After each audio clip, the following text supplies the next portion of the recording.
Ngayon, hindi lang po kami ni Chia Chiesa at ng buong Yormes Choice ang nagpunta rito sa inyong lugar.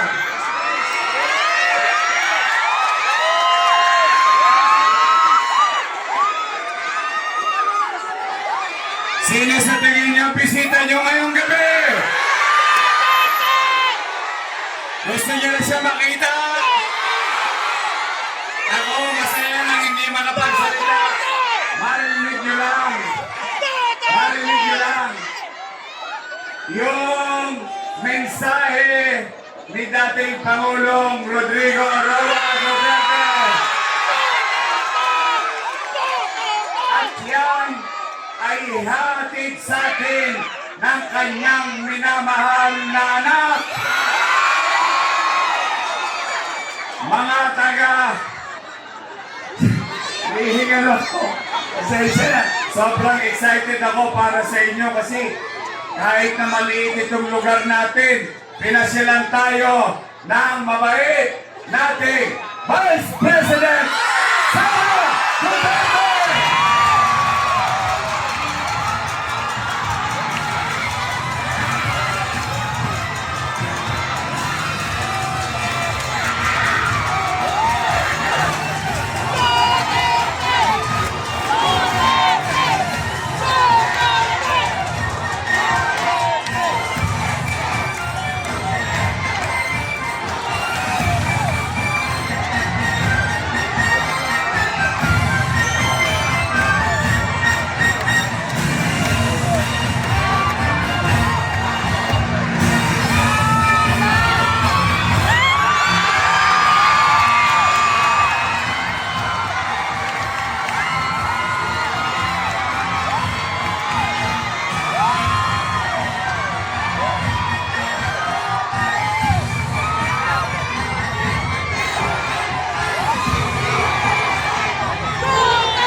Salamat sa inyo. Salamat tayo!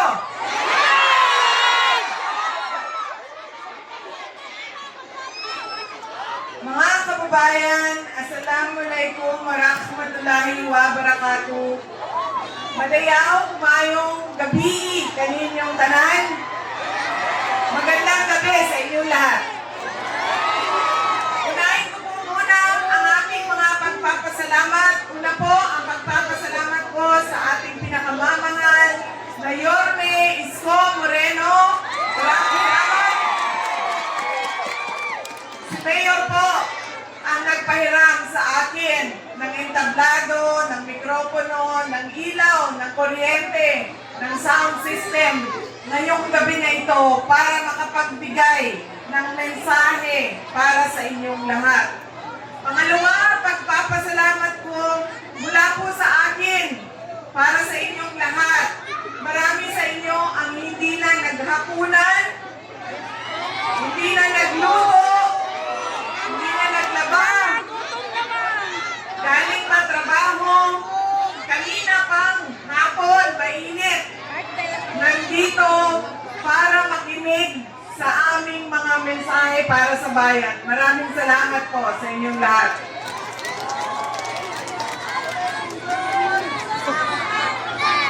Nasa anong distrito na ako? Sinong congressman nyo?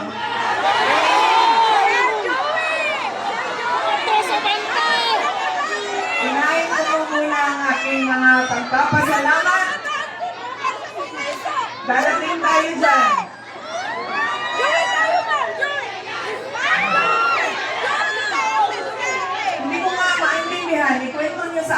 kung bakit naging congressman si Abante. Bakit?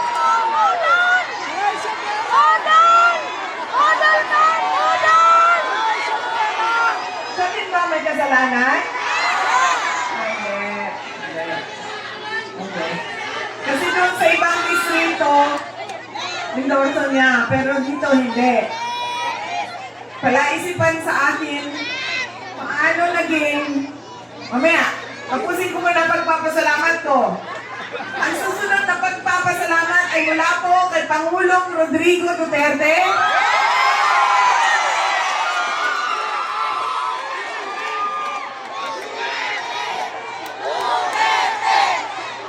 Puso po ang pagpapasalamat niya sa inyong pagmamahal, sa inyong patuloy na pagsuporta, at sa inyong pag-celebrate ng birthday niya noong nakaraang March 2028. Maraming salamat, mga kababayan. Ang susunod na pagpapasalamat ay mula po sa akin at sa aking mga kasamahan at sa tanggapan ng pangalawang Pangulo sa patuloy ninyo na pagtitiwala at suporta sa akin. Maraming salamat po.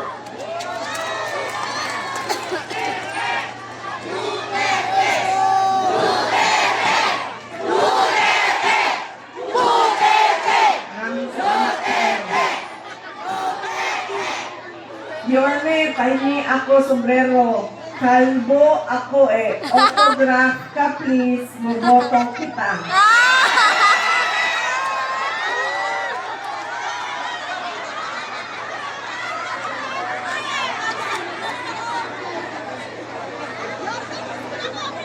Ayan.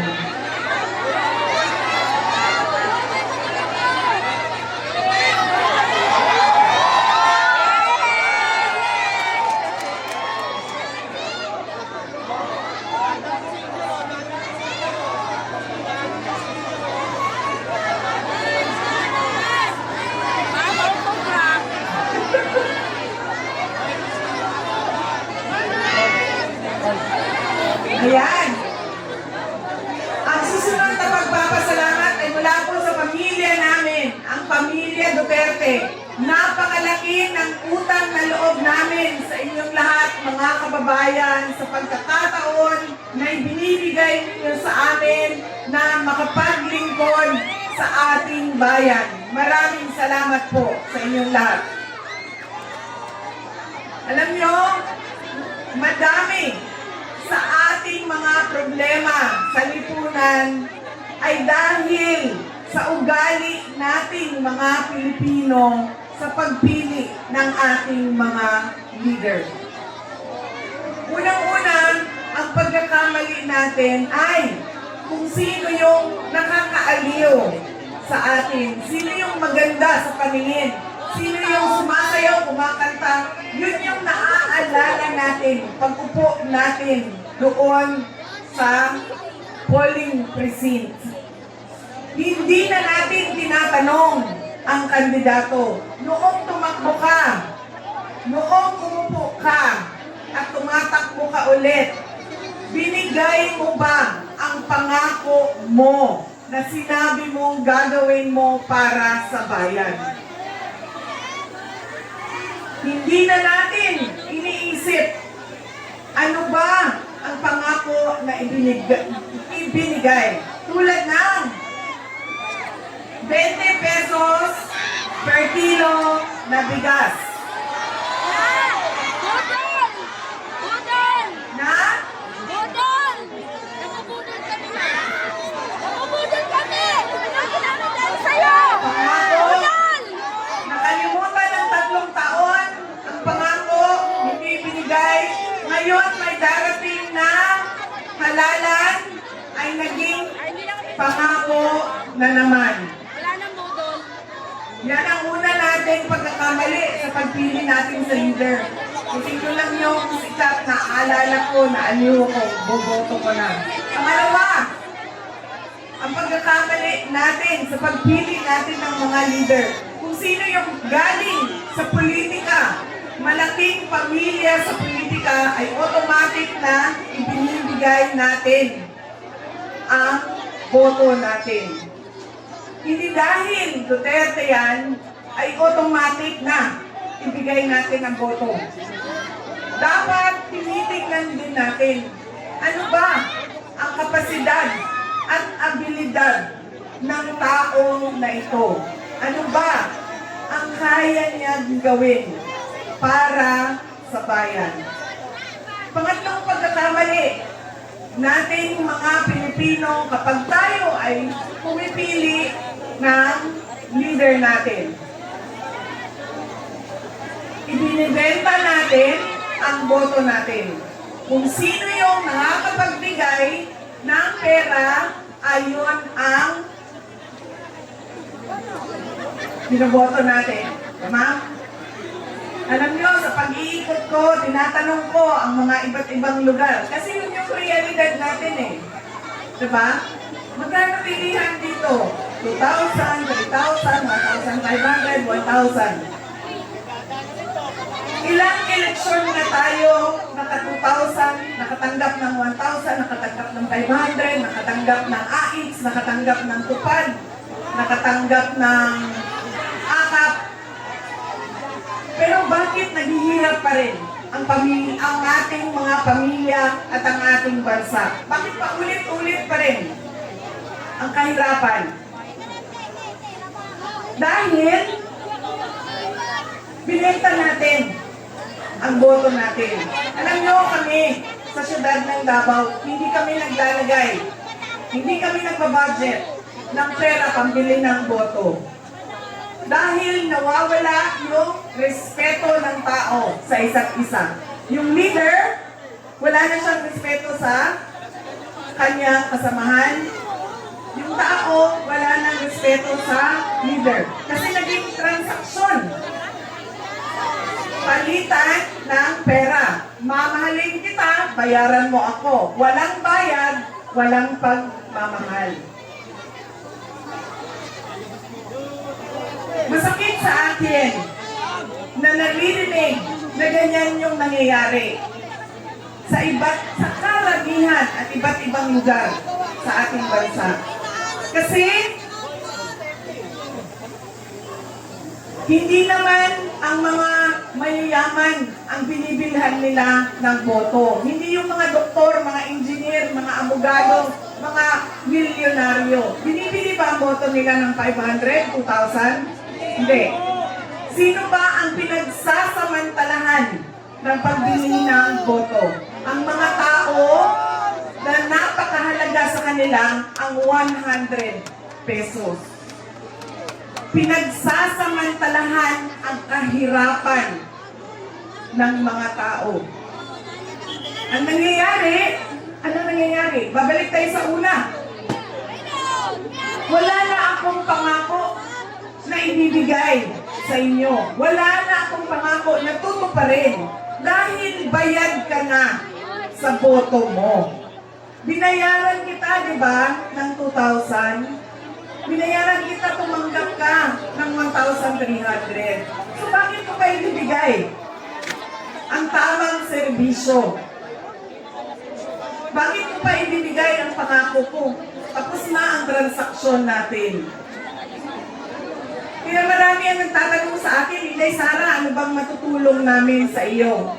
Wala na po kayong matutulong sa akin. Tinulungan niyo na ako. Ginawa niyo na akong vice presidente ng ating bansa.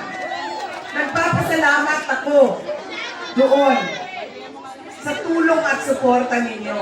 Ang magagawa ninyo at nating lahat, dahil ngayong eleksyon na ito, ay hindi ako kandidato, butante din ako. Kaya meron akong mga paalala, ay baguhin natin ang ugali natin sa pagpili ng ating mga leader. Tandaan nyo yan, pagdala, pagpasok ninyo doon sa kung saan kayo boboto na paaralan. Hindi dahil naaaliw, hindi dahil politika na pamilya yan, at hindi dahil nakatanggap ako. Tanggapin nyo, bakit hindi? Pera naman ng gobyerno yan. Wala namang politiko na magbibigay ng sarili niyang pera. Pera ng gobyerno yan. Tanggapin nyo, pero pag-isipan nyo kung sino ang pipiliin nyo na leader. Sa pag-ikot-ikot namin, madami ang nagtatanong, kamusta na ba si Pangulong Duterte? Madami ang nagsasabi na mga hindi ko kilala. Basta na lang lumalapit at nagsasabi, Inday Sara, pakisabi kay Pangulong Duterte, mahal ko siya. Inday Sara, pakamusta ako kay Pangulong Duterte? Kanina lang, nandun kami sa kabilang distrito. Ano nga ba ang distrito tayo ngayon? Sino nga ba ang ating congressman? Ulit-ulit itong tanong na ito hanggang mamaya. Sino ang congressman natin? Okay. Nasa tamang distrito ako.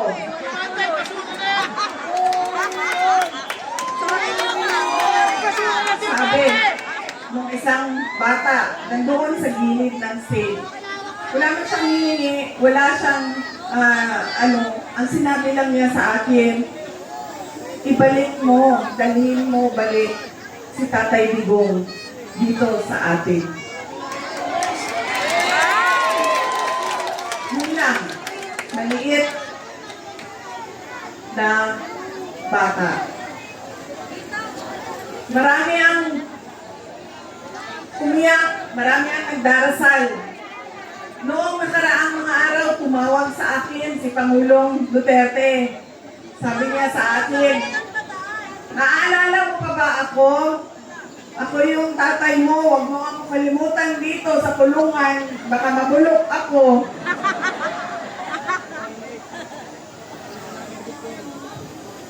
Sa mga nangangamusta sa kanya, okay naman ang kalusugan niya. Ang kanya lang mga pang-araw-araw na problema ay hindi siya marunong sa mga gawaing pangbahay.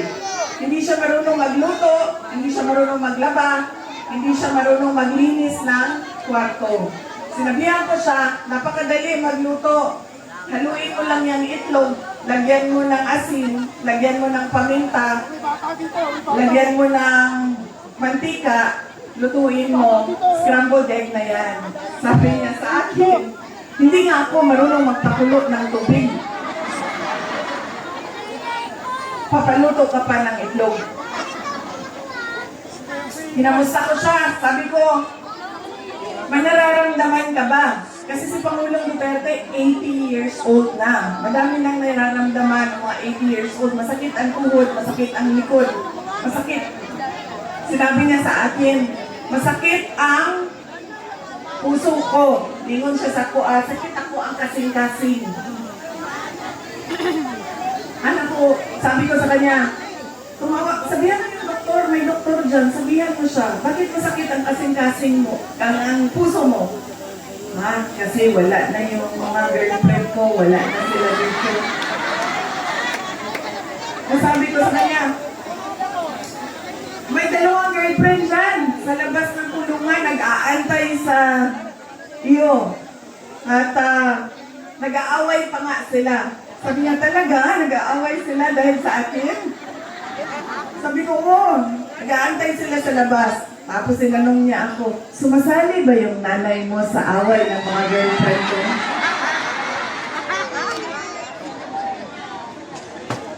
Nagagawa pa rin niyang tumawa kahit nandoon siya, no, na nakakulong. At sa lahat ng mga nagtatanong kung kamusta siya, meron kaming ginawang maliit na video, maikling video para sa inyong lahat.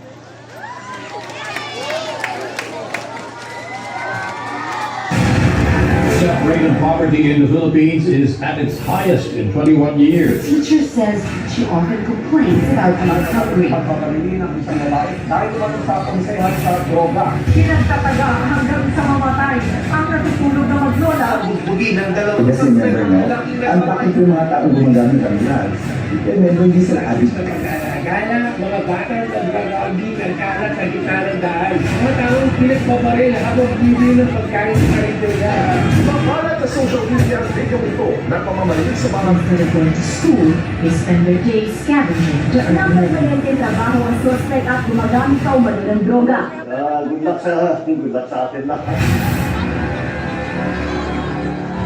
Sa halip na tutukan ang kumakalang na sikmura ng mga Pilipino, krimen, droga at korupsyon, mas inuna ang sariling interes at kasakiman sa kapangyarihan. Itinatong palabas ng bansa ang nag-iisang Pangulo na siyang tunay na nagmahal sa bayan. Nagulan naman si Tatay Dibo ngayon ng Pangulo, kumahinay yung mga video. Nagkakaroon ako ng Facebook yung anak ko. Kumbaga hindi sa sinikado sa daan. Sobrang happy ako. Dahil nung umupo si PRRD, kahit sabihin natin maraming tumutugis, maraming tumutugisa sa kanyang war on drugs. Pero majority po sa atin ng mga Pilipino, pwera na lang doon sa mga drug lords, mga drug dealers, mga ano yun ang ayaw eh. Pero kami, lalo kami po, naramdaman namin ang safety sa aming pamilya. It's a time to be powerful and a time to be just a nobody. I used to describe the brightest star there was mine, shining brightly. And in a few days, I will be just a Rubigo Duterte from Danao City. Daghang salamat. Lubos na minahal ni PRRD ang PNP at AFP.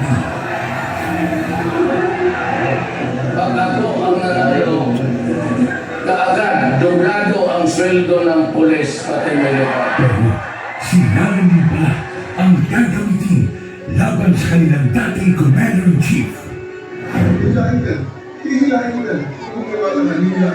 Ano ba ang damage ng government interest?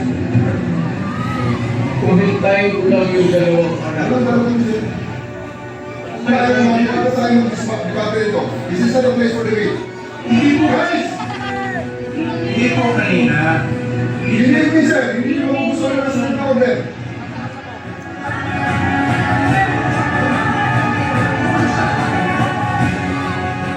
Napilitan sa serbisyo ang iba dahil sa order na isang bangag na namumuno sa kanila.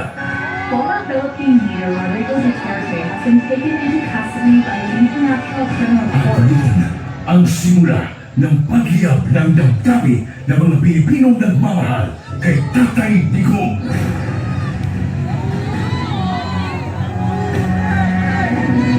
Lumiyab ang sambayanang Pilipino. Bring PRRD home.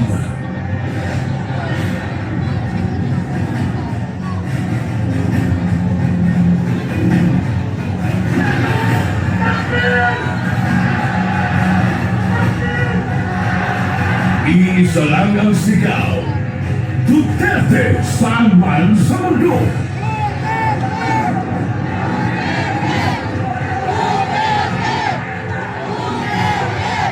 Nagagalit ang taong bayan dahil ramdam ng lahat na walang nagawa ang administrasyong ito. Asikasuhin, hindi sariling mithiin. Nais nating katawanin ang nagkakaisang damdamin ng milyon-milyong Pilipino at isatinig ang kanilang pinag-isang mithiin para sa isang mapayapa at nagkakaisang Pilipinas.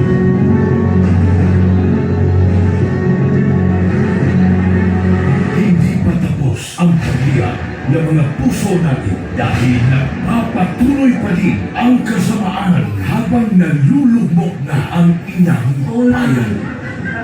Ikaw at ni Marcos ang atong vote deserves.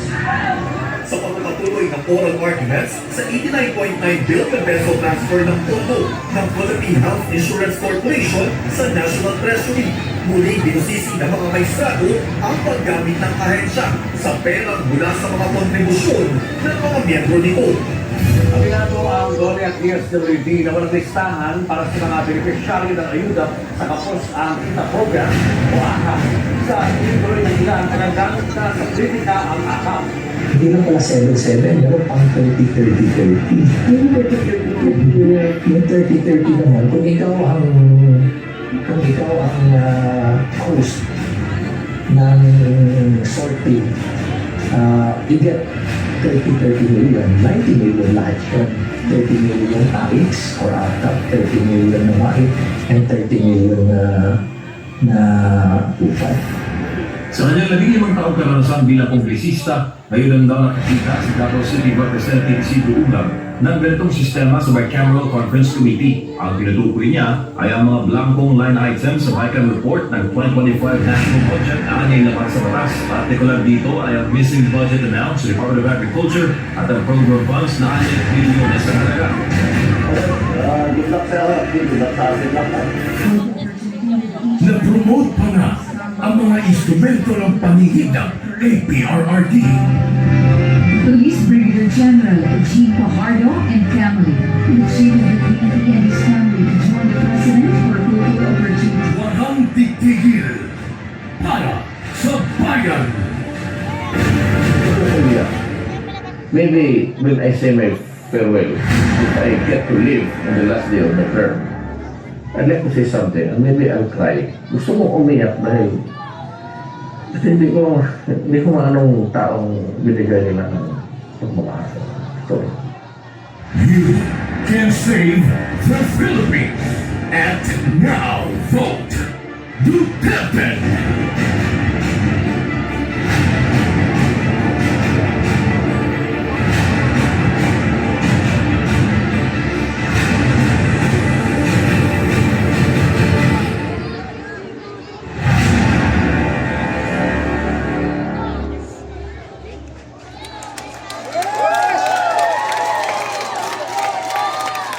Nung magkausap kami sa telepono, sabi niya sa akin, diretsuhin ko na daw ang taong bayan. Ingon siya, diretso na daw isuriyahon unang yun ang katauhan. Na nakikiusap siya sa inyong lahat na iboto diretso ang 10 na senador ng mga Duterte. Una na, si Bongo, si Pato de la Rosa, si Jimmy Bondo, si Apollo Kibuloy, si Vic Rodriguez, si J.D. Hinlo, si Raul Lambino, si Doc Marites Mata, si ang dalawa, Philip Salvador at Rodante Marcoleta. Meron pa yan, your choice! Yan ang masaya ko. Yan ang 10 senador na pinapakiusap ni Pangulong Duterte na diretso ang boto. Black voting, straight. Bakit kailangan straight ang boto? Unang-una, pag hinaluan nyo ng ibang grupo o ibang politika, magkakagulo lang. Dahil laging mag-aaway. Wala nang nagagawang programa, proyekto, wala nang nagagawang tamang serbisyo dahil busy sa away ang mga opisyal sa gobyerno. Pangalawa, kapag black voting at sobrang dami ng boto, mahirap siya habulin sa dayaan. Dahil malayo ang agwat ng mga boto, hindi kayang habulin sa dayaan sa makina. Pangatlo, kapag nagkakaintindihan ang mga kandidato kung saan ba talaga tayo papunta at ano ba talaga ang kailangan nating gawin. Ang kailangan nating gawin, ituloy ang nasimulan ni Pangulong Duterte at ituloy ang tunay na pagbabago. Hindi yung sinasabi ngayon na may bagong Pilipinas, pero may nagbago ba sa bayan natin?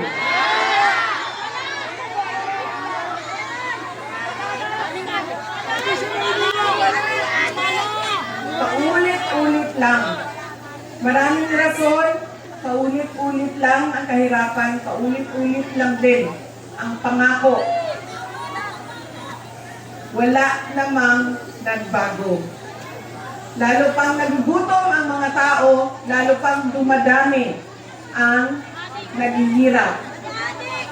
Eleksyon noon, kampanya, 20 pesos per kilo ang bigas, kalimutan 3 taon. Ngayon, darating na ang eleksyon na naman, merong 20 pesos na kilo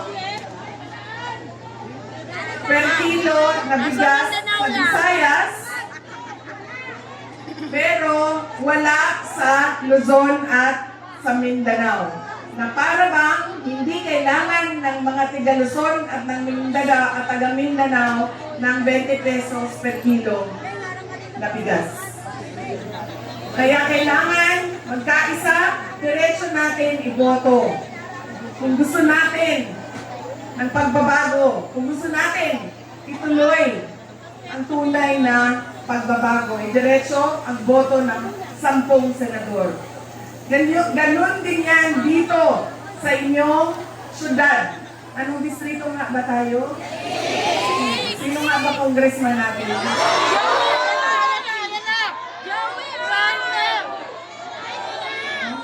Sino nga ba ang congressman natin? Nasa tamang distrito ako. Katulad din yan dito sa syudad ng Maynila. Kung pumili na kayo ng mayor, Yorme Isko Moreno ang mayor ko, iboto nyo na lahat ng kasama na diretso.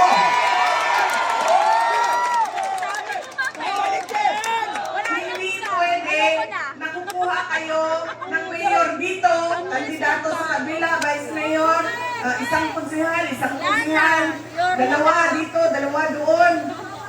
Dahil magkakagulo lang ang syudad ninyo. Hindi makakagalaw ang mayor ninyo. Hindi makakagalaw ang vice mayor ninyo dahil magbabangayan yan sila sa politika. Kaya diretsuhin na natin ang lahat ng mga kandidato ni Mayor Isko Moreno Dumagoso. Anong distrito nga ba tayo? Sino nga ba yung congressman dito?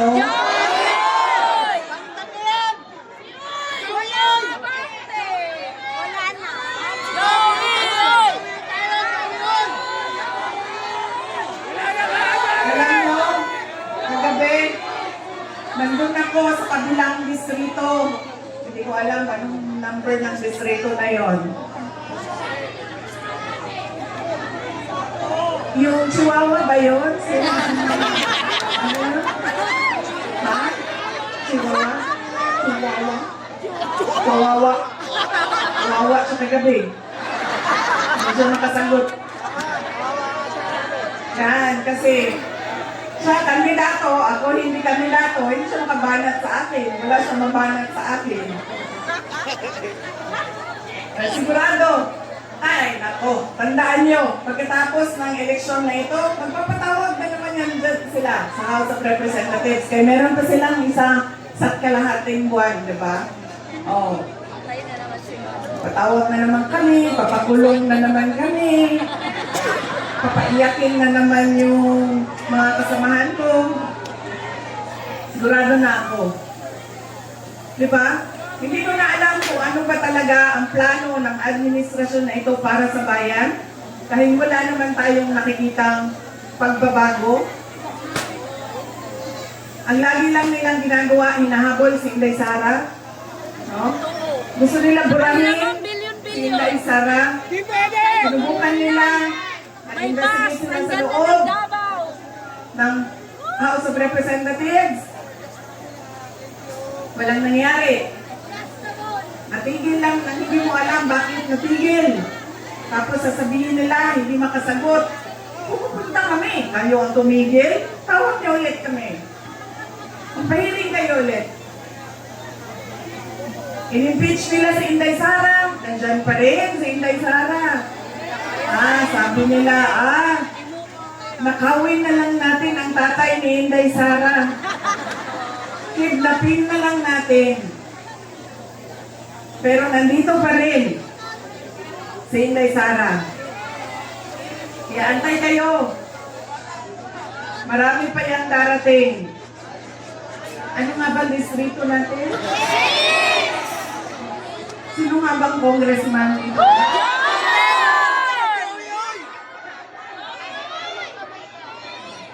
Kagabi, doon sa distrito ni Kawawa. Kawawa? Kawawa? Nagmumura ako. Bakit? Kasi, minura niya ako nang hindi niya ako kilala. At hindi man lang kahit isang beses kami nagkita sa buong buhay namin. Kaya minumura ko siya. Dito sa inyong, ano nga ba distrito? Ano? Sino nga bang ano natin?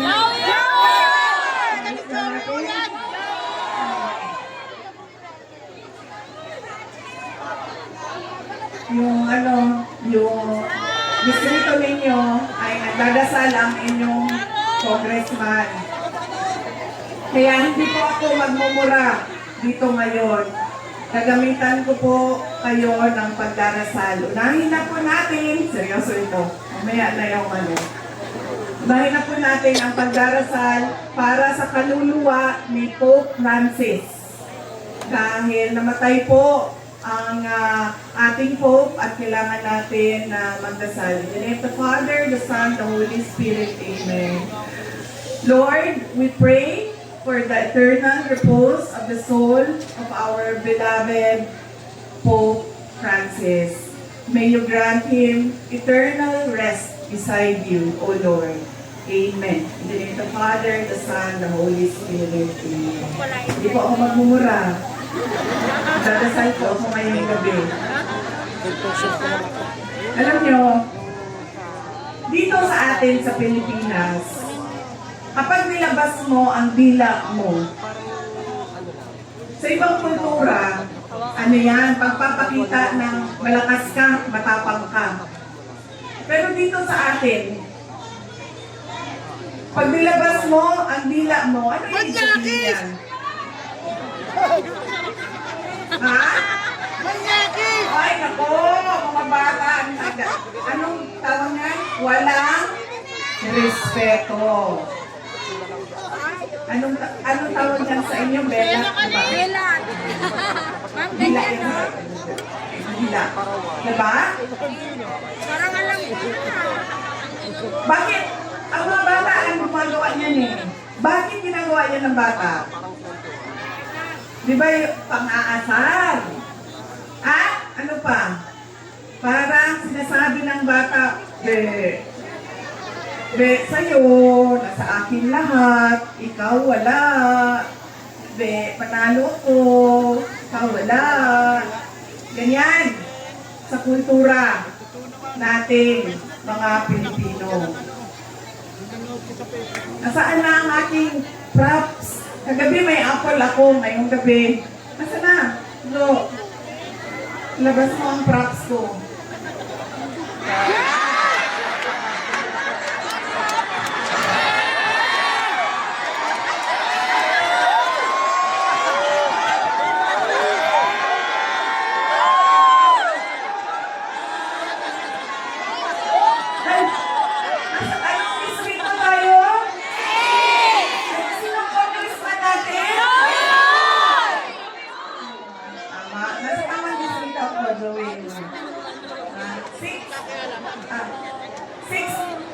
District 6, Sudan ng Maynila, Congressman Joey Uy. Tama ko, no? Anong sinasabi niya sa inyo?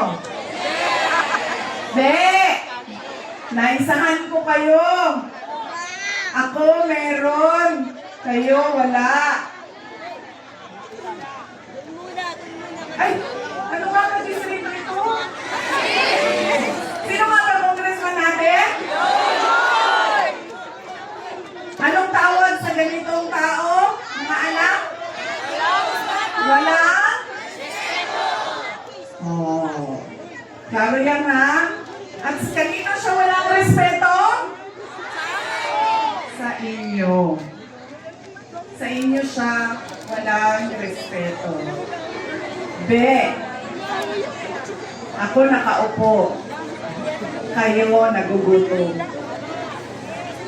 Ay! Ano nga ba yung isa dito ito? Sino ang congressman natin? Klaro na yan ha. Congressman, wag na wag mo ilalabas yung dila mo. Pakita mo ngipin mo.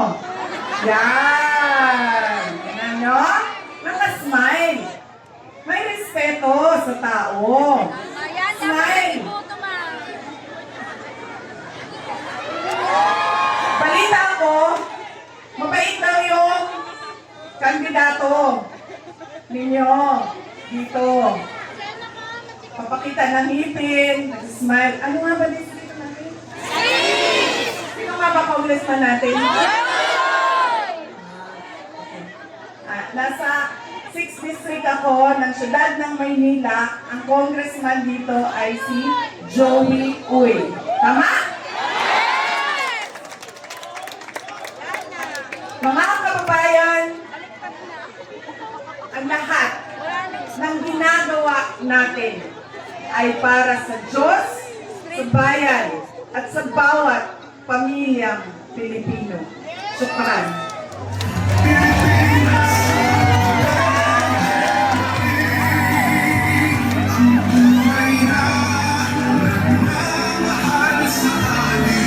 Hindi po palakpak po natin ang Vice President of the Republic of the Philippines, Honorable Sara C. Duterte.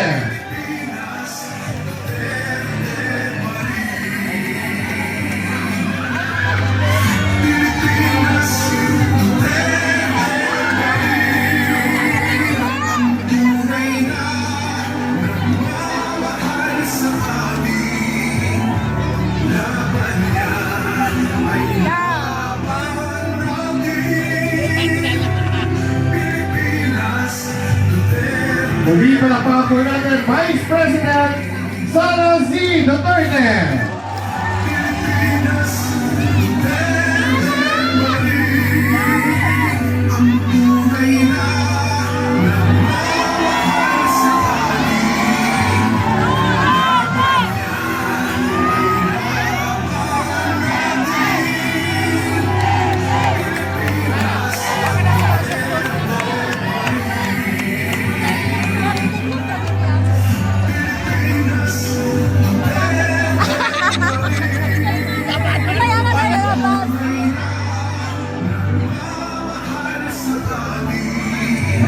Muli, Distrito 6, magpalampakan naman! Isipa mo kayo! At kayo po, bayan ang punta, nais ko po ipakilala sa inyo ang punsong anak ni dating Mayor Tito Atienza. Isang broadcast journalist, nagtapos ng Political Science major in Governance. People of the Year awardee dahil sa kanyang suporta sa MYRC.